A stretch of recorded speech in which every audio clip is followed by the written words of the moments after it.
मेहनत का फल। एक समय की बात है, एक किसान था। उसके 3 बेटे थे। किसान बूढ़ा हो गया और बच्चे जवान हो चुके थे, मगर तीनों ही बहुत आलसी और झगड़ालू प्रवृत्ति के थे। तीनों कोई भी काम धंधा नहीं करते थे, बस पिता की कमाई से ही अपना पेट भरते थे। एक दिन किसान ने तीनों बेटों को अपने पास बैठाया और बोला, देखो बेटा, मैं तो अब बूढ़ा हो चुका हूँ। अब मुझसे खेती-बाड़ी का काम भी ठीक से नहीं हो पाता है, इसलिए अब तुम तीनों को ही अपनी खेती-बाड़ी का काम संभालना होगा। तीनों बेटों ने कहा, ठीक है, मगर तीनों कभी खेत नहीं जाते, यहाँ-वहाँ घूमकर टाइम बिताते।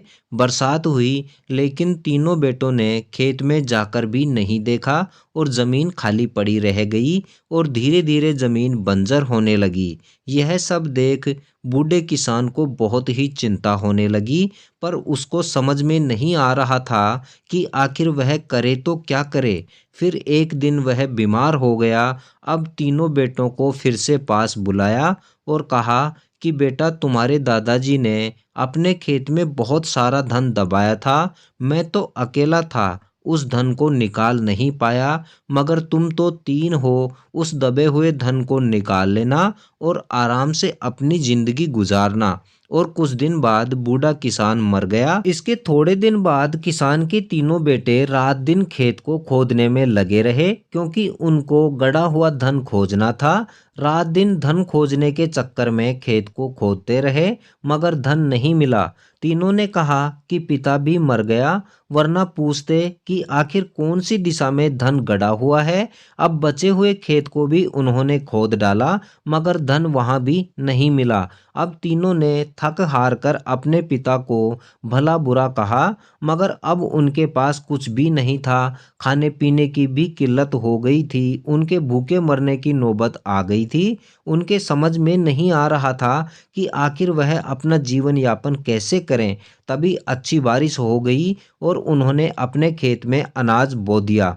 थोड़े दिन बाद देखा तो उनके खेत में सबसे अच्छी फसल थी। अब फसल को देखकर उन तीनों का भी खेत में जाने का मन बार बार करता। जब फसल पकी तो देखा कि उनके खेत में सबसे ज़्यादा अनाज पैदा हुआ है।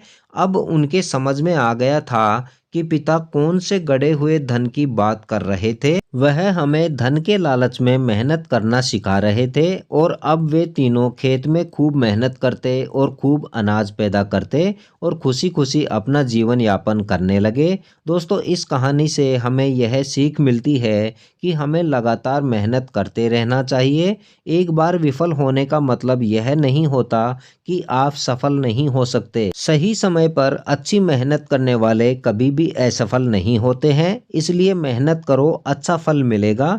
दोस्तों, कहानी कैसी लगी कमेंट कर ज़रूर बताएं, और चैनल पर नए हैं तो प्लीज़ इस चैनल को ज़रूर सब्सक्राइब कर लीजिएगा। हमारे साथ कहानी में बने रहने के लिए आप सभी का बहुत बहुत धन्यवाद।